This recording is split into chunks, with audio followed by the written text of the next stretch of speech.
अयोध्या में छात्रा के साथ हुई घटना के साथ प्रदेश सरकार ने सभी स्कूलों वाहनों में अनिवार्य रूप से ग्लोबल पोजिशनिंग सिस्टम जीपीएस लगाने के निर्देश दिए हैं। जिले में 90% स्कूल वाहनों में जीपीएस लगा होने का आरटीओ ने दावा किया है। उनका कहना है कि बाकी 10% वाहनों को जीपीएस लगवाने का अभियान चलाया जाएगा। बिना जीपीएस के कोई स्कूल वाहन नहीं चलने दिया जाएगा। बच्चों की सुरक्षा के लिए शासन ने सभी स्कूल वाहनों में जीपीएस लगाने के सख्त निर्देश दिए हैं। जीपीएस के साथ ही चालक और सहयोगी का सत्यापन भी अनिवार्य रूप से कराने को कहा है। इसके अलावा स्कूल बसों में child helpline, women helpline number और संबंधित पुलिस स्टेशन नंबर लिखा हो, ये जरूरी है। प्रत्येक बस में 2 शिक्षक रहें। शिक्षक व शिक्षणेतर कर्मचारियों का व्यवहार संतुलित रखने और बच्चों के परस्पर समन्वय और जागरूकता के लिए अभियान चलाने का निर्देश दिया है। आरटीओ महेंद्र प्रताप सिंह ने कहा कि शासन की ओर से जारी गाइडलाइन का सख्ती के साथ पालन कराने पर जोर है। इसके साथ ही निजी स्कूलों में व्यवस्था की निगरानी होगी। डीआईओ शौकीन सिंह ने कहा कि प्रत्येक विद्यालय के प्रबंधन और प्रधानाचार्य की जिम्मेदारी कि वो बच्चों की सुरक्षा सुनिश्चित करे। भारी स्वास्थ्य सेवाओं के बाद मेडिकल सुविधाएं लोगों को बहुत इंतजार के बाद मिल पाती हैं। राजकीय मेडिकल कॉलेज के ट्रामा सेंटर में मरीजों को 2-2 घंटे इंतजार के बाद बेड मिल रहा है। ये सच मंगलवार को डीएम के निरीक्षण के सामने आया।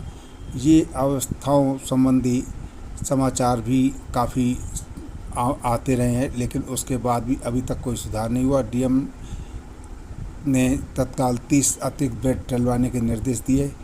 डीएम उमेश प्रताप सिंह दोपहर करीब 1 बजे राजकीय मेडिकल कॉलेज ट्रामा सेंटर पहुंचे। उन्होंने मरीजों से दिक्कतों के बारे में पूछा। तमाम मरीजों ने अवस्थाओं की जानकारी दी। इसके बाद जनरल वार्ड में जाकर मरीजों से हालचाल लिया। डीएम के आने की सूचना पर प्राचार्य डॉक्टर राजेश कुमार भी पहुंच गए। डीएम ने नाराजगी जताते हुए कहा कि हर हाल में 30 बेड डलवाकर मरीजों को भर्ती करना है। डीएम ने मेल सर्जिकल वार्ड में जाकर मरीजों से हालचाल पूछा। डॉक्टर देखने आए थे कि किसी ने उपचार के लिए रुपए तो नहीं मांगे। मरीजों ने इनकार कर दिया। डीएम के आने पर मरीजों ने मेल सर्जिकल वार्ड के तीमारदारों से खाली करा दिया गया।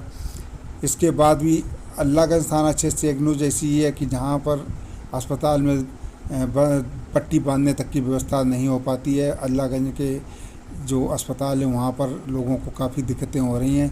इसमें सुधार नहीं हो पा रहा। वहाँ पर डॉक्टर जाते हैं या नहीं जाते, इसका भी प्रशासनिक अधिकारियों को देखना चाहिए। और एक्सरे कक्ष में डीएम साहब ने जाकर के बैठ के लोगों की समस्याएं सुनी और लोगों से हालचाल पूछा और सबसे पूछा क्या आपसे रुपए पड़ते हैं या नहीं। लोगों ने पैसा देने से इनकार किया, लेकिन फिर भी उसके बाद भी काफ़ी असुविधाओं के साथ मरीजों को दो चार होना पड़ता है। इस प्रकार की व्यवस्था को अगर सुधार हो जाए तो लोगों को काफ़ी फ़ायदा मिल सकता है। शाहजहानपुर संवाददाता ने बताया कि हल्की सी बारिश होने शहर की बिजली आपूर्ति लड़खड़ा गई। 220 केवी पैना ट्रांसमिशन से बहादुरगंज को आने वाली 33 केवी की सप्लाई ठप हो गई। इसके चलते करीब 2.5 घंटे बाद दूसरे उपकेंद्र से जोड़कर सप्लाई को बहाल कराया गया। वहीं दूसरी तरफ बारिश बंद होने के बाद उपभोक्ता ट्रिपिंग की समस्या से जूझते रहे। मंगलवार शाम को करीब 5:30 बजे बारिश शुरू हुई। हल्की सी बारिश के चलते पवाया रोड स्थित 132 केवी में से सप्लाई को बंद कर दिया गया। इस बीच लाइन में फॉल्ट हो गया। बूंदाबांदी बंद होने के बाद लाइन लगाई गई तो बहादुरगंज की आपूर्ति बहाल नहीं हो सकी। काफ़ी प्रयास करने के बाद भी लाइन नहीं लग सकी। इसके बाद कर्मचारियों ने लाइन गश्त शुरू किया। कर्मियों को फॉल्ट नहीं मिल सका, जिसके चलते लोगों को काफ़ी दिक्कत से दो चार होना पड़ा। बिजली कर्मियों के अनुसार करीब 9,000 उपभोक्ताओं के घरों में अंधेरा रहा। करीब 8 बजे गोविंदगंज से सप्लाई को जोड़कर आपूर्ति को बहाल किया गया। वहीं दूसरी तरफ निगोई रोड उपकेंद्र का जलाल नगर फीडर भी बंद हो गया। जब तक धर्मांतरण के समाचार मिलते हैं, लेकिन समझ नहीं आता लोग कैसे आखिर धर्मांतरण कर लेते हैं। अपना मन कहाँ चला जाता है, अपनी सोच कहाँ चली जाती है, अपने परिवार की जो मूल है हमारे वो कहाँ चले जाते हैं और धर्म परिवर्तन के लिए कैसे मन करता है। फिर आज एक धर्मांतरण का मामला गाजियाबाद से प्राप्त हो रहा है।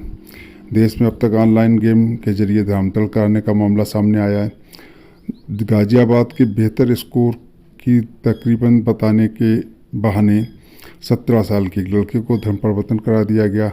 उसके बाद किशोर जिम के बहाने रोज़ 5 वक्त की नमाज पढ़ाई जाने लगी। पिता ने स्थानीय मस्जिद के मौलवी समेत 2 लोगों के खिलाफ मामला दर्ज कराया। हाँ, जो लड़का है वो जैन समाज का है और नाबालिग है। रिपोर्ट में किशोर के पिता ने कहा कि 2 साल पहले ऑनलाइन गेम खेलने के दौरान उसका बेटा मुंबई के बद्दू नामक युवक के संपर्क में आया था। उसके बाद दोनों घंटों बातें होने लगी। बद्दू उसे व्हाट्सएप और ईमेल के जरिए धार्मिक सामग्री भेजने लगा। धीरे धीरे बेटे का ब्रेनवॉश कर दिया गया। बेटा दिन में 5 बार जिम के बहाने घर से बाहर जाने लगा तो पिता को शक हुआ। एक दिन पिता ने पीछा करके किया तो मालूम हुआ वो मस्जिद जा रहा है। मस्जिद में जाकर के उसने 5 टाइम की नमाज़ पढ़ता है। उसके बाद संजय नगर की इमाम मस्जिद की से बात हो गई और अगर उसे घर से निकाला गया तो मस्जिद में ही रह लेगा। तो बस इस तरीके की उसकी सोच बन गई कि मतलब इतना धर्म परिवर्तन मन में बस गया कि लड़का अपने घर से बगावत के उस पर आ गया। ये आखिर लोगों को कैसे मन में आ जाता है और अपने धर्म के प्रति कैसे रुझान जो है परिवर्तित हो जाता है, दूसरा धर्म कैसे अच्छा मान लेते हैं। जब तक आप उस अपने धर्म के विषय में सोचते हैं तब तक आपको अपना मालूम है, लेकिन जब दूसरे के विषय में घुसेंगे तो क्या मालूम कि उसमें क्या अच्छाई बुराई है। मेरा ये जो वार्ता करने का मकसद है वो केवल ये है कि लोग धर्म परिवर्तन करने का मन जो बनाते हैं उन्हें पहले 100 बार सोचना चाहिए। क्या धर्म परिवर्तन हमसे हमारे कुछ के हित सध रहे हैं जो जिसकी वजह से हम अपना धर्म परिवर्तन करेंगे? कदापि नहीं। हम अपने धर्म के ही प्रति समर्पित रहेंगे, अपना ही धर्म सबसे महान मानेंगे। फुटार संवाददाता के समाचार दिया है कि गांव जसवंत नगर के सचिन कुमार और सुधीर कुमार ने 2 सिपाहियों पर मारपीट करने का आरोप लगाया। उसके बाद ग्रामीणों थाने पहुंचकर घेराव करते हुए सिपाहियों के खिलाफ थाना प्रभारी को तहरीर देकर कार्रवाई की मांग की है। गांव जसवंत नगर के सचिन और सुधीर ने बताया कि मंगलवार शाम को वो खीरी जनपद के मैलानी कस्बे से सब्जी बेचकर वापस घर आ रहे थे। खीरी क्षेत्र में ही रास्ते में गन्ने के खेत में छिपे बैठे 2 सिपाहियों ने रोक लिया। आरोप है कच्ची शराब खरीद कर लाने के लिए बात कहने लगे, करते हुए मारपीट की। उसके बाद तलाशी ली और दोनों के मोबाइल सब्जी बिक्री के 12,000 रुपये छीन लिए और बाद में दोनों को छोड़ दिया। युवकों ने घर आकर घटना की जानकारी परिजनों को दी तो गांव में रोष फैल गया। उसके बाद रात 10 बजे एक ट्रैक्टर ट्राली में 2 दर्जन से अधिक लोग थाने पहुंचकर घेराव किया। ग्रामीणों के अनुसार सिपाहियों ने मोबाइल वापस कर दिए लेकिन उनके रुपए वापस नहीं मिले। मंगलवार रात 10-11 बजे तक ग्रामीण थाने में गेट पर एकत्र थे।